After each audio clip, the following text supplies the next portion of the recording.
טוב, בואו הכי נראה פה אחי עכשיו. שנראה בלגן. יהיה בלגן.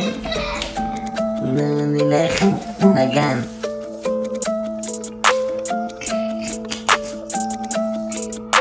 מה אני אעשה עכשיו? על מה אני אדבר?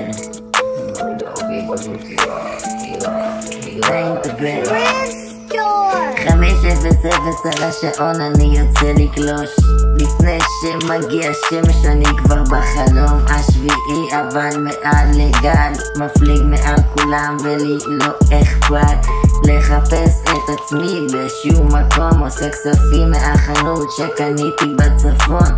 עכשיו אני הולך פה, לא מעניין אותי כלום. קונה מלבורו שוט קצר, הכי קצר שאתה יכול לתת לי. אני לא רוצה לעשן אבל גומר 3 קופסאות ביום ולא אכפת לי מחבר אפילו שהוא לידי מעשן פסיבי, ואז הוא מת אובססיבי. לא משנה לי כלום, אני עבריין הולך פה בבורד ווק, שם לונג בורד ודופק גז 50 קמ"ש. לא אכפת לי מהאישקה שעומד בפינה. עכשיו אני מוריד מרפק לאישה וממשיך ישר ודוהר קדימה.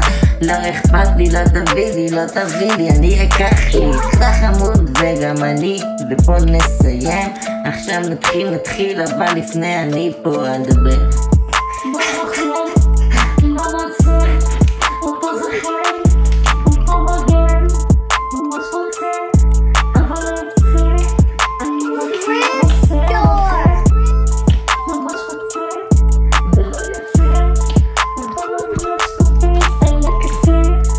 אולי תגיד מה העניינים ומה נשמע